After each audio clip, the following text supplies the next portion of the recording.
Pasha, the yellow-bellied snake, was quite sad.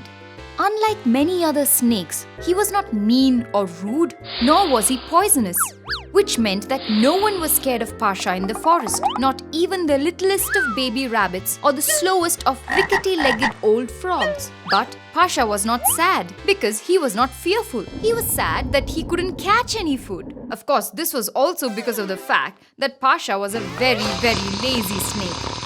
Even if his friends invited him to hunt or harvest with them, he refused to go along.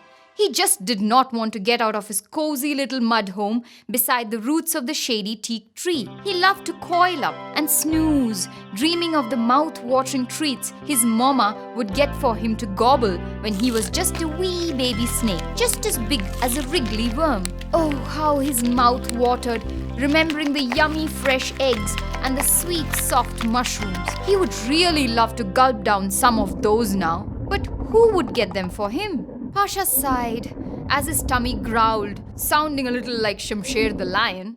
He knew that unless he got off his coils and went out in search of food, he would have to go hungry. Well, I guess a little fresh air will do some good to my skin, thought Pasha as he reluctantly slithered out of the mossy warmth of his hole into the brightness of the afternoon sun. The morning dew had long dried, and the grass of the forest floor crackled crisply as Pasha idly snaked through it. He yawned wide, already missing his underground home, wondering when he would get back to his nap. Thinking of it itself made his eyes droop halfway down in sleep. But then, suddenly, boom! Pasha bumped his head on something big. Rubbing his throbbing head where it hurt, Pasha took a closer look at what lay in his path. It was a small pot of milk. Pasha grinned wide, not able to believe his luck. Coiling his tail carefully around the pot, Pasha lifted the pot and headed for his home. Once back inside, Pasha slumped tiredly as he rested the pot of milk against a mud wall. Phew! Heaving that pot had been hard work, and Pasha was not used to hard work, not in the least. He wanted to sip the creamy white milk, but then again, maybe he just ought to rest a little, for then he could enjoy its frothy, buttery taste even better. Pasha leaned against his mossy pillow, smiling at his find, knowing that he wouldn't have to worry about food for more than a couple of days now. Wouldn't his friends be quite jealous when they found out, especially Montu the monkey and the baby monkeys in his pack?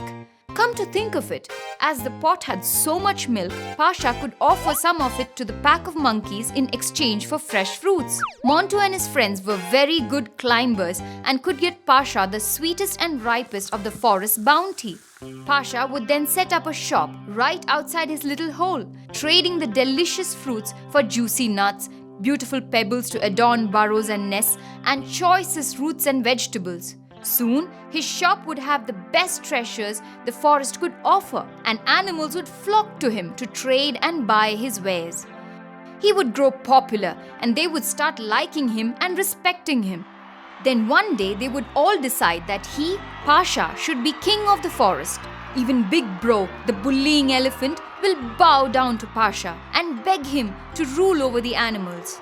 Pasha would then be escorted on a splendid palanquin carved of birch and wreathed in sweet-smelling lavender flowers to the center of the jungle as the cuckoos and nightingales sung his praises.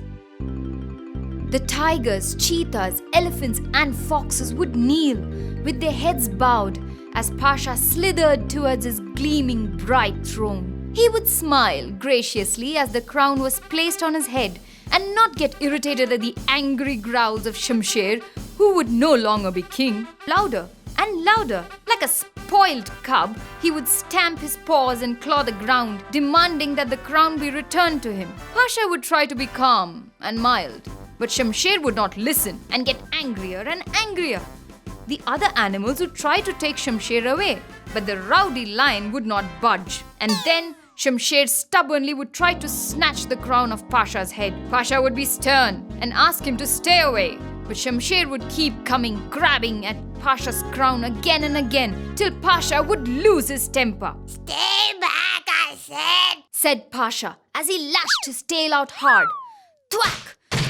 A A sound cracked into his thoughts, and Pasha sat up with a jerk, realizing that he had dozed off and had been dreaming. But what had been that sound?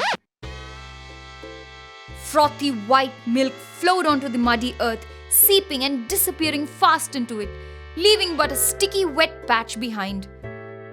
All too late, Pasha realized that instead of Shamsher, his tail had lashed out at his precious pot of milk and smashed it to pieces, smashing also his dream. Oh no, I will never become a king now. Cried Pasha, big blobs of his tears rolling down his cheeks. And I am still hungry. Poor Pasha, too much sleep, and now he weeps.